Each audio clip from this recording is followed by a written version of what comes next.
Hello friends, কেমন আছো তোমরা সবাই? আমি তো ভালোই আছি। এখন দেখো কটা বাজে তোমাদের দেখাই। নটে তো এই 9:35-এর সময় আজকের ব্লগটা আমি শুরু করছি। তো এখন দেখো জামাটা পাল্টে নিয়েছি, একটু রেডি হয়ে বের হব, কারণ আজকে বৃহস্পতিবার। আমার বরের তো জানোই বৃহস্পতিবার করে একটু ফাঁকা ফাঁকা নয়, রাত্রে একটু তাড়াতাড়ি বন্ধ করে, যদি বেরোনোর থাকে তবেই। তো যাই হোক, একটু বের হব, রেডি হয়ে নিই। কোথায় যায় না যায় সবটাই শেয়ার করছি, আর কাল কী করি না করি সেটাও তোমাদের সাথে শেয়ার করব। যাই হোক, তো রেডি হয়ে নিয়ে আগে, পরে আবার দেখা হচ্ছে। দেখো হয়ে গেছি আমি রেডি, দেখো আমার চুলের হাল। আমি তো রেডি হয়ে গেছি, 10টায় আসবে বলেছে। এখন দেখি ভাতটা একটু গরম করে কয়েকটা শর্ট ভিডিও বানাবো, তারপর আসলে বেরিয়ে যাব। তো এখনও বেরোয়নি, যখন বেরোবো আবার দেখা হচ্ছে। টাটা।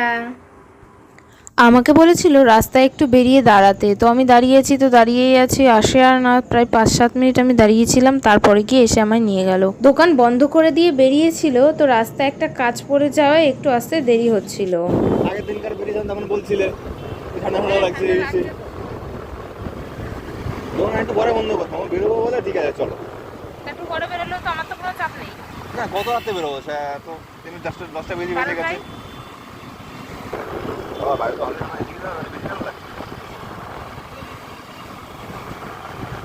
ওই অত রাত্রে বেরিয়ে সেদিন গেছিলাম সাজিরহাট, মানে মধ্যমগ্রাম, আমাদের যে আমার শ্বশুরবাড়ি যেখানে, তার থেকে কিছুটা দূরত্বে সাজিরহাট। তো সেখানে গেছিলাম, ওই যে চুরমুর বানাচ্ছিল দেখে আমার একটু লোভ লাগলো, তো আজকে ফুচকা না খেয়ে একটু চুরমুর খেয়েছিলাম আমি, আর আমার বর খেয়েছিল ঘুগনি। তো ওর কাছ থেকে নিয়েও আমি 2-1 চামচ খেয়েছিলাম, আর ও আমার চুরমুর নিয়ে খেয়েছিল। তো যাই হোক, দুজনে এরকম মিলিয়ে মিশিয়ে ভাগযোগ করে খেলাম। ওখানকার এই যে রাস্তার ধারে স্ট্রিট ফুডগুলো বেশ খেতে কিন্তু টেস্টি হয়। তো যাই হোক, আমি একটু খেয়ে নিলাম, ও খেয়ে নিল। তারপর এখান থেকে যে বেরিয়ে যা, ও না না, এখনও খাওয়াই শেষ হয়নি। ওই যে দেখো দিয়ে দিয়েছিল, দেখতেই কতটা লোভনীয় লাগছে, তাই না? যাই হোক, খেতেও খুবই টেস্টি বানিয়েছিল। দই দিয়ে পাপড়ি চাট বানিয়েছে, এটা চুরমুর বললাম, সরি, পাপড়ি চাট করে খেয়েছিলাম। তারপর ওই যে কোথায় জানি একটা দাঁড়িয়েছিলাম, তেল ভরতে গেছিলো নাকি, যাই হোক। তারপর ওই যে চলে এলো, আবার আমরা গাড়িতে উঠে গেলাম। এটা হচ্ছে পরদিন, তারপর হচ্ছে পরদিন সকালেও একটা দরকার একটা জায়গায় বেরিয়েছিলাম, তো সেখান থেকেই ফিরছি। ওইখানে ঘুরতে গিয়ে দেখো ড্রেসপত্র এক বলে ভেবো না, রাত্রে বেরিয়ে সকালে ফিরছি। তো একটা কাজে বেরিয়েছিলাম, এখন ফিরে এসে দেখো চা করছিলাম সবার জন্য। তারপরে চা হয়ে গেছিলো। তারপরে হচ্ছে ম্যাগি, আমার বর বললো একটু ম্যাগি খাবে, তো ওর জন্য আবার একটু ম্যাগি বানিয়ে দিচ্ছিলাম। ওই যেমন নর্মালি বাচ্চারা খায় না, ম্যাগি বানানো হয়েই গেছিলো, যে তারপর ঢেলে দিচ্ছিলাম। দেখো জল দিয়ে সেদ্ধ করে মশলাটা দিয়ে নামিয়ে নেওয়া, ব্যাস এইটুকুই কাজ। তো এইটুকুই করে নিলাম। তারপর সকালবেলায় আর কি স্নান টান করে দোকানে যাওয়ার আগে বললো যে খেয়ে যাবে, তো তাই করে দিচ্ছিলাম। হয়তো সেদিনের সময় পাবে না বাইরে খাওয়ার, বা ম্যাগি খেতে ইচ্ছা হয়েছিল, কোনো একটা হবে হয়তো, সে যাই হোক না কেন। তারপর দেখো এই যে ওই হাতলটা দেখা যাচ্ছিল, তাই আর কি হাতলটা নিয়ে নিলাম। আর এই যে বানানোর পরে বাচ্চারা যেমন খায়, দেখতে অনেকটা সেরকমই হয়েছে। তো যেরকম আমাকে বলেছে সেরকমই করে দিয়েছি। একটা তাড়াতাড়ি খাওয়ার জন্য এইটা বানানোই সবথেকে জলদি হয়। তারপর আর কি নিজে চলে যাচ্ছিলাম ওই ঘরে, বিছানাটা গুছিয়েছিলাম, হ্যাঁ গুছিয়েছিলাম। তারপরে দেখো ড্রেসটা চেঞ্জও করে নিয়েছি। এবার সকালে টিফিন করছিলাম না, করা হয়ে গেছে হয়তো, যেহেতু তাওয়াটা গ্যাসের পরে রয়েছে। সকালের টিফিনে দেখো দুধ রুটি, তো চিনি আর রুটি নিয়ে নিয়েছি ছিঁড়ে, এরপরে দুধটাও ঢেলে নেবো। ওই যে দেখো দুধটাও রয়েছে, জাল দেওয়া হয়ে গেছে। এবার দেখো দুধটাও রুটির মধ্যে ঢেলে নেবো। আজকে সবটাই তোমাদের সাথে শেয়ার করছি। তো যাই হোক, মানে এই যে রেগুলার রুটিন মেনটেন করেই খাওয়া দাওয়াও হচ্ছে, সেরকম কাজকর্মও হচ্ছে। আর নাহলে সকালে অন্য কিছু খেতে গেলে সেটা বানাতে হবে, আর হয়তো বানাতে ভালোও লাগে না। আর তাছাড়া সেরকম আমার শাশুড়ি মা একটা রুটি খাই, আর আমার শ্বশুর আর আমিই যা রুটি খাই।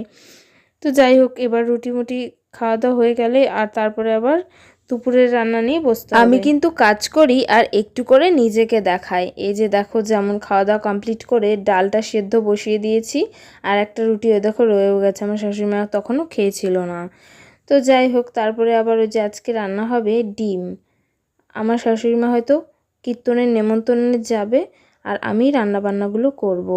তো দেখো ডিমটাও সেদ্ধ বসাবো, তো ডিমটা একটু হাতে নিয়ে তোমাদের সাথে শেয়ার করছিলাম, যে দেখো ডিম কারা কারা চেনো না বলো তো ডিম, এটা একটা মজা করলাম আর কি, এটা আবার সিরিয়াসভাবে নিও না।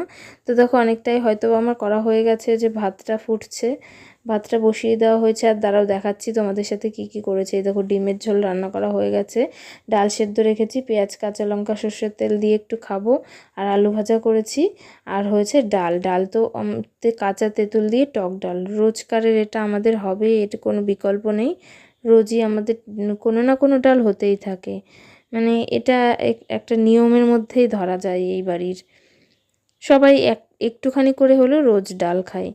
যাই হোক কী নিয়ম জানি না। আর সাথে দেখো ভাতটা ফুটছে, তো প্রথমে ধোয়ার জন্য দেখা যাচ্ছিল না পরিষ্কার করে, তারপরে এই যে দেখো ভাব উঠছিল আর কি যাকে বলা হয়। তারপরে চলে গেলাম ঘরে, স্নান করিনি তখনও, স্নান করতে যাব। তো এই যে দেখো জামা কাপড় নিয়ে রেডি দাঁড়িয়ে আছি, স্নান করতে যাব তখন। তো তারপরে আর কি দেখো কটা বাজে সেটাও তোমাদের সাথে শেয়ার করব একটু পরেই। দেখো এই যে দেখো 2টো বাজতে 20 মিনিট বা 23 মিনিট মতো বাকি আছে। তারপর স্নান করে এসে খাওয়া দাওয়া করে নিয়েছিলাম, ঘুমিয়েছিলাম, ঘুম থেকে উঠলাম। তো এখন 5টা 10 15 বাজেনি, এখনও 13টারও বাজে, সন্ধে ধরাবো। আর চুল করেছিলাম, মাথা শ্যাম্পু করেছিলাম, এই পাতলা পাতলা চুল তবুও শুকায়নি, কারণ ফ্যান তো চালানো লাগছে না এখন।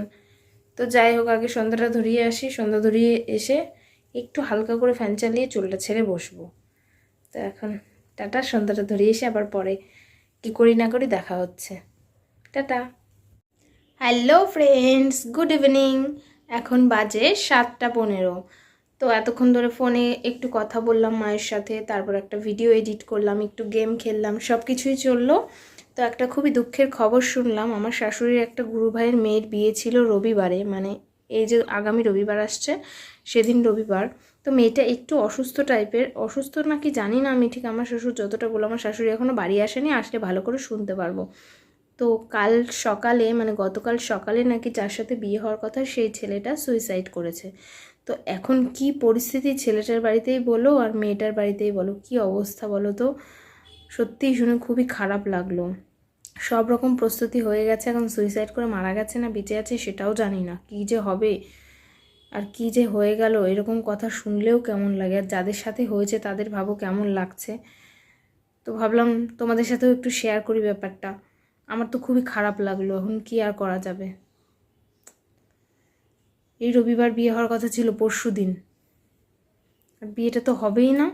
সবার সব কিছু প্রস্তুতি হয়ে গেছে, সব কিছু কেনাকাটাও নিশ্চয়ই কমপ্লিট হয়ে গেছে, কি করবে এখন, সব বৃথা।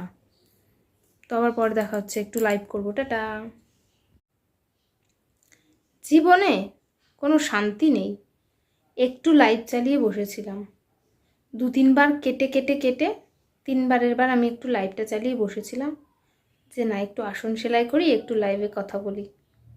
আসলো পাড়ার আমার শাশুড়ির এক বান্ধবী, আর আমার শাশুড়ি বায়না থাকলে আমার সাথে অত কিসের গল্প, আমার ভালো লাগে না এসব, মুখের পরে বলতেও পারি না, কী যে বিপদে আমি আছি। কেটে দিতে হলো আমাকে লাইভটা, রেখে রেখে কেটে দিলাম। সত্যি অস্বস্তিকর ব্যাপার, আমার একা থাকতেই ভালো লাগে, কিন্তু কিচ্ছু করার নেই। ও সরি, ভিডিওর মধ্যে সব বলা উচিত না, কিন্তু মনের কথা বলে ফেললাম, কাকে আর বলবো।